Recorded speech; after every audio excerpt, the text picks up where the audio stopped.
วัสดีแม่เหมียว แม่เหมียวเอ๋ยใครเอ๋ยเนี่ย บุญทองกับบุญชอบ บุญทองบุญชอบมาตรงนี้ละบุญทองบุญชอบตามมาด้วย ใครครับ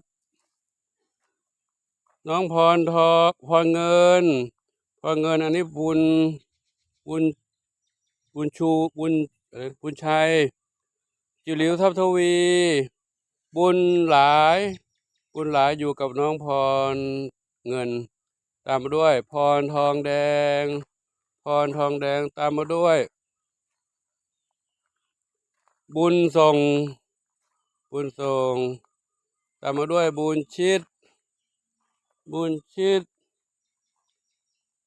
น้องทองน้อย น้องทองน้อยพี่ศรีสุดา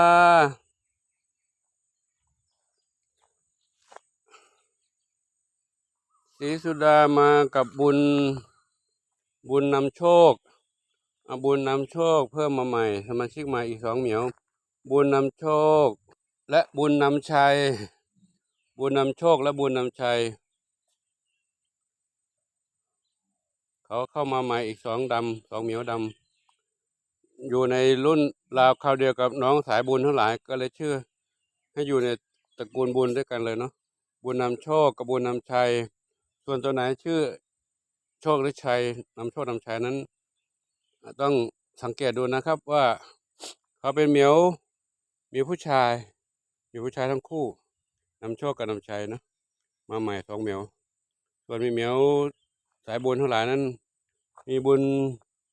ส่งก็สีดำเหมือนกันแต่ก็ชื่อบุญส่งเป็นผู้หญิงน้องบุญเรืองพี่บุญเรืองศรีสุดาน้องเหมียวดำ เล่นกันแต่เช้าเข้ากันได้ด้วยดีแล้วเข้ากันได้ด้วยดี รุ่นราวคราวเดียวกันเลยตอนนี้รุ่นนี้ก็เลยมีจาก6เพิ่มอีก2เป็น8เป็น8 เหมียวก็จะได้รับวัคซีนในโอกาสต่อไปนี้ ส่วนมีเหมียวที่ยังเล็กอยู่คือทองน้องเงินน้องสำริดนั้นต้องรออีกรอบหนึ่งและก็น้องเพชรดำไม่ใช่เพชรดำเพชรนิน เพชรนินก็ต้องรออีกรอบหนึ่งเนาะก็ขออนุโมทนาบุญกับ FC ทุกคนทุกท่านที่ให้ความรักความเมตตาน้องเหมียวด้วยดีตลอดมาได้บริจาคอาหารพร้อมทั้งยุกยาและปัจจัยในการทำวัคซีนทำหมันตอนนี้ก็ยังไม่เพียงพอก็ถ้าหากท่านใดจะสมทบเข้ามาก็แจ้งความจำนงมาได้เลยนะ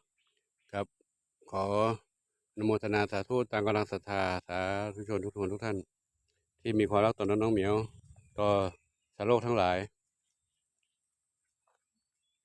ดูแลกันไปตามการเวลา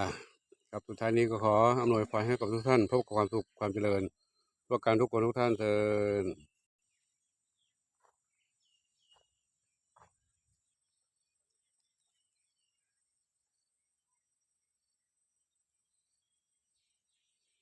ทรัพย์ทวีจะเล่นกับลูกไก่เหรอทรัพย์ทวีจะเล่นกับลูกไก่แล้วตรงนี้น้องสำลิดมาเป็นเพื่อนกับน้องเพชรดิน เพชรดินเห็นเพื่อนสำลิดเล่นไหมครับมองเห็นไหมไม่เห็นครับอาศัยสังเกตด้วยเสียงด้วยสัญญาณเอาไม่เห็นเลยน้องสำลิดเห็นหลวงปู่แต่น้องเพชรดินไม่เห็นหลวงปู่น้องเพชรดินไปแล้วรออยู่ตรงนั้นแหละน้องเพชรดินก็อยากเล่นเหมือนกันครับแต่ว่าไม่รู้จะเล่นกับใครเล่นคนเดียวก็ได้เนาะเล่นคนเดียวก็ได้ครับโชคดีมีสุขทุกคนทุกท่านทุกเหมียวทุกชีวิตอยู่รอดปลอดภัยจากอันตรายทั้งหลายทั้งปวงโชคดีมีชัยสาธุ